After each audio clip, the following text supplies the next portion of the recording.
Hey y'all, get ready with me. I am super duper late to school because you are not going to believe what happened to me this morning.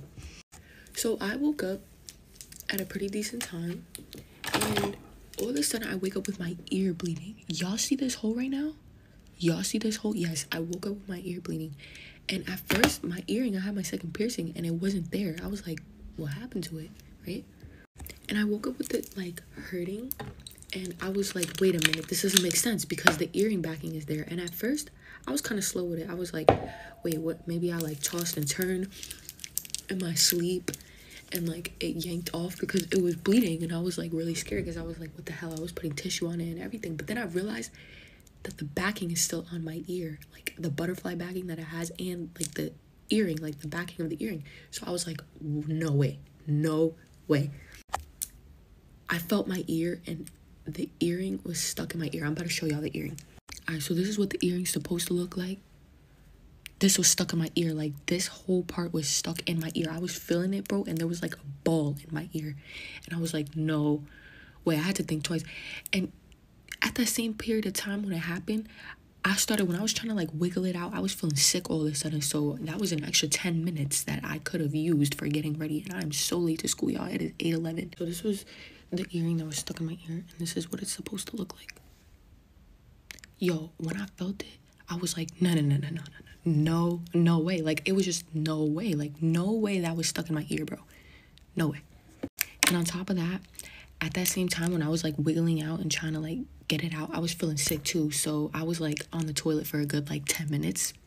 But then my dad came with tweezers and stuff like that, and he was just, you know, yanking it out. He put ice on it to numb it and everything. It was just a whole big process, bro. It just took up. I'm surprised I didn't have to go to the doctor, but he got it out. It's just swollen. It's so swollen now. Like, oh my God. But yeah, that was just an interesting morning. Y'all do not understand how late to school I am. I'm so late. It is 8:14 and I'm supposed to be there by 8:30 and I still haven't done my hair yet. We show no remorse. That's what I broke her back in the mid-back. Chef G. I put this on it, some bacitracin, and yeah, and I put peroxide on it too to make sure that it doesn't get infected any more than it is. But yeah.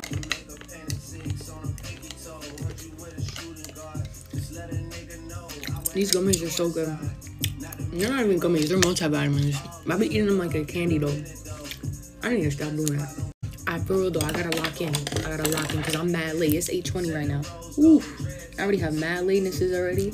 Yeah, I'm definitely getting a detention. Whew. Whoa. You're late as fuck. It is 8:28 right now. I'm supposed to be there, but you know, one thing about me is I'm gonna take my time when I get ready. The fuck? But thank God I have a free first period, so I won't be late to like any classes, just to my homeroom.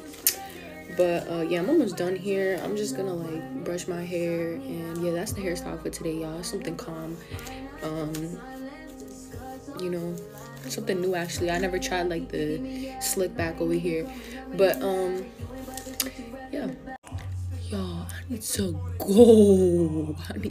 go. Oh my God, I keep saying that, but I'm really just gonna keep taking my time, like.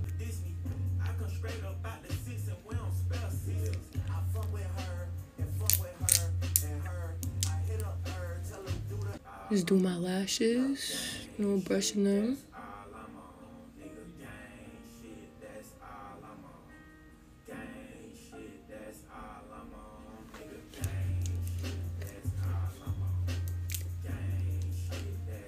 Alright, so I'm about to leave. So,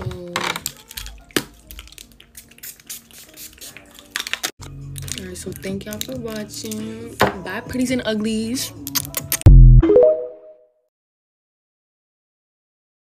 Hey guys, get ready with me for school, but I'm so late. I don't even know how it's possible, but I slept through 4 alarms. Alexa, time. The time is 8:08 a.m. I leave at 20 past and I've just got up, and it's been like half an hour to get ready.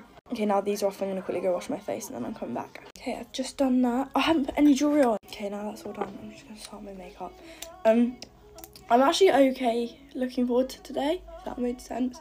because Tuesday's the best day of the week because I don't have maths, and every other day of the week I have maths. A little story time about maths. Yesterday, it was the end of the day, and my maths corridor has a one-way system, and because we are such rebels, we were walking the wrong way up the one-way system to get to the lockers, and then my maths teacher peeps his head out the door and starts screaming at us to go the other way. But we're at the lockers now, we're not going to turn around, so we'll like, walk the other way. And he just starts running at us, so we're like, we're leaving. So we run away, and he like is chasing us. And then we make it out of school, we survive, we run away from him, see him peering, we like peep around the corner, see him like peering, looking around. Made it out of school alive, check my phone, I've been set a behaviour point in the description is like running away and rudeness to staff. And that's probably really boring story time, but that's what my exciting life at school holds. Nothing really. Why does this never go on my forehead?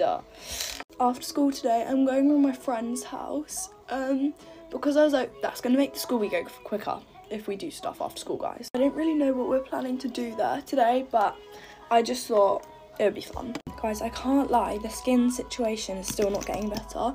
It's still like breaking out, and I have a party on Saturday, so if it's not gone by then, me and my skin, we're gonna fight. I don't think you guys understand how late I am, and I'm just casually taking my time, like I really need to hurry up. Anyway, put me and my skin in a ring. I'm telling you, I will win because I don't like it anymore. Guys, I think today might be the day I actually don't make it in time because it's not looking very likely. It's 17 past. If you didn't watch my Get On Ready With Me last night, basically all I said was my live got banned. But I should be able to get it back in 48 hours, which is good. So yeah, but I've made I've just realised I posted a Get On Ready With Me and I went like this and I didn't edit it, whatever. So I'll tag it in this caption if I remember. Go follow that account or go live on that. Anyway, now me and TikTok and me and my skin have issues, so put them both in a ring with me and I'll get them both. It's okay, guys. I am so late. This is so bad. Guys, I am actually stressing a bit.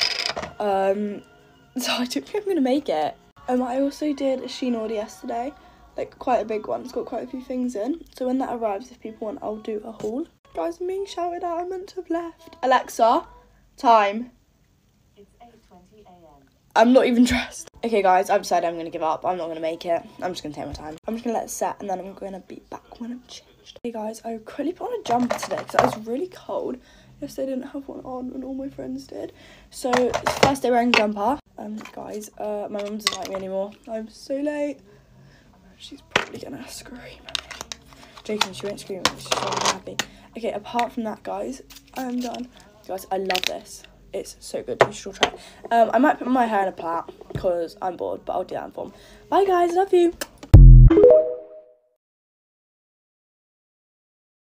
These are all the insane rules that my strict Asian parents had for me growing up, and why I will never in a million years ever have these for my kids. By the way, I grew up in an extremely toxic household, so by no means is any of this normal or okay. The one thing that I will thank my parents for is teaching me exactly how not to raise my kids. Not only did they turn me into the sneakiest motherfucker ever, literally get away with murder anyway, but there was so many deep-rooted self-worth issues that took years of therapy to reverse. So number one, I had to go to school no matter what, no matter if I was throwing up sick or what, no matter if a family member just died. School was just non-negotiable. You don't know how many times I have gotten on the bus with bloody noses, like about to throw up. My bus driver is literally like, who sent their kid like this? Obviously, if I'm being sent to school with a fucking fever, then that's also a danger to other kids and just fucking wrong. I remember laughing at the concept of a mental health day because I didn't even get like a fucking physical health day. One thing about me is I was raised with complete fear. I was just so scared of getting like screamed at or like, you get what I mean? I was never allowed to have friends over the house ever under any circumstance. Like if I even asked, I would probably get screamed at for like 40 minutes. At a certain point, I just stopped asking. On the flip side of that, it was also really hard for me to get rides anywhere. My parents did not want to drive me to anyone's house ever. They were too busy doing their own thing pretty much. So I feel like I grew up pretty lonely. Now that caused me when I got older to sneak a lot of people into the house. Not even just boys or anything like that. Like even just my girlfriends, I would just sneak into the house and not tell them because I was so scared of getting screamed at. And I feel like that still affects how I like communicate now. I tend to over-explain the living shit out of myself. Like if I'm 5 minutes late to something, I will literally be telling my friend like, oh my god, I'm so sorry that I'm 5 minutes late. This happened and this went wrong and I'm just so sorry and like blah blah blah. And they're like, girl, it's literally not that big of a deal. One thing my parents made extremely clear to us that they were not my friends. After my very first breakup, like I was heartbroken. I was, I think, a sophomore in high school. I tried to go to my mom and like cry to her. And I literally got screamed at with tears rolling down my eyes about how stupid and dumb I am for crying over a boy and to leave her the fuck alone because she's busy. I remembered watching all the Disney Channel shows and movies about how when like Alex Russo went to her mom about a breakup or something, her mom was so nice and understanding and she was like, it's okay, mija. I really thought that it was gonna be like that and then just got extremely disappointed. I was like, how did I go for my mom for advice about a breakup and leave feeling worse about myself? Literally so pathetic, but like the trauma adds spice, so it's fine. But I've just never had that relationship with my mom where I could like tell her everything and like confide in her and be all cute and hang out with her. I've always been so damn jealous of people that are best friends with their moms, and I honestly tend to get close to like my boyfriend's mom and my friends' moms because I don't have that. So when I was younger, Instagram was like the big thing, right? There was no TikTok, there was no Musical.ly. It was literally just Instagram and Snapchat. My dad blocked Instagram on the router. Gosh, my nose contour looks like a fucking, I don't even know. As y'all know, I wasn't allowed to have people over. And most of the time, I couldn't get rides anywhere. So I spent a lot of time alone. So Instagram was like the one thing that I could use to communicate with my friends. So at 13 years old, I researched and found out how to install a VPN on my phone and got Instagram back. This is one I've seen a lot on TikTok about, and I didn't really know it was universal experience, but gifts would cancel out bad treatment. Essentially, my parents could say and do the worst possible things to us, completely traumatize us, but it was canceled out if they took us on a nice vacation or bought us something we wanted. Me and my dad are really close now, and he has like deeply and sincerely apologized for everything he put me through as a little kid. Basically just explained he wasn't ready to have kids and like give up his life and whatever. But my mother, on the other hand, if any three of us kids talks about our traumatizing childhood, the effect it had on us, she will still be like, shut up, you had an amazing childhood, you went on vacations and we bought you stuff. Did she not realize that she scarred all of us for like life and we all had to go in like months of therapy to like be somewhat normal functioning member of society? So like I said, social media was like blocked for the most part except for YouTube. And since I was alone so much, I really did get my childhood through watching Bertaley. So shout out Jules LeBlanc, I love you, you saved my life. It's just so funny how something that I wasn't supposed to be allowed to have is now my full-time job. Like I fully believe that them taking away social media and like restricting me so much as a kid led to me pursuing social media as a full-time job.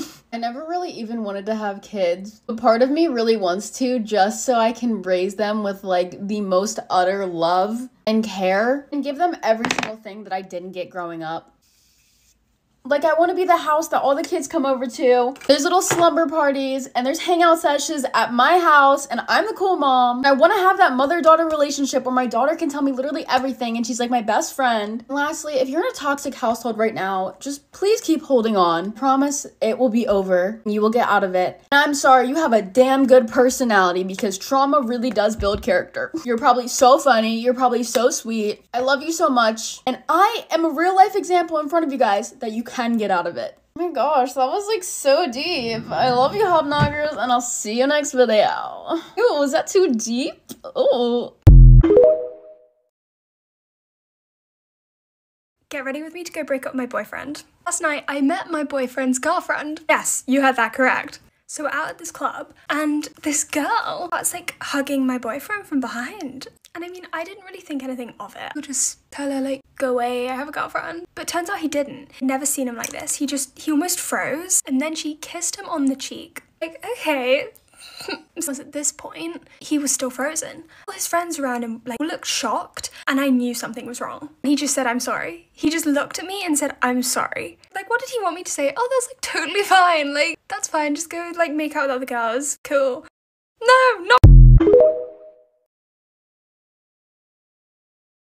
Did anybody else have a teacher that would flirt with all their students? Yes, I did. Grade 9 French class, I will always remember for that reason. She would fully sit on guys' laps in my class, like sit on them. So one day she saw me in the hall talking to this guy that I was kind of seeing at the time, and in front of my whole class, she says to me, "Oh, I heard you talking to so-and-so. Like, are you guys together?" And everybody's like, I was so, even thinking about it, it's so embarrassing, the fact that she called me out in front of all of my like peers. I was pretty private with everything going on in high school, so for me that was just horrible. I was like, oh, is that she'd always be asking what the gossip is, like who do we not like, who do we like. One day I just hit a point and I was like, I can't do this anymore because you're driving me crazy.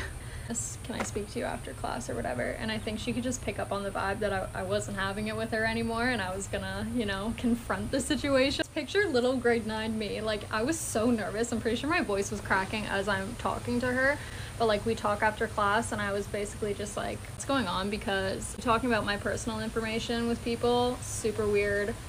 You sitting on guys' laps, super weird. Like, you make me feel so uncomfortable. And you know what she says to me? She goes, "Why are you being so sensitive?" I swear, like, I can't even make this up. Yeah, that's the story on how I got bullied by my grade 9 French teacher.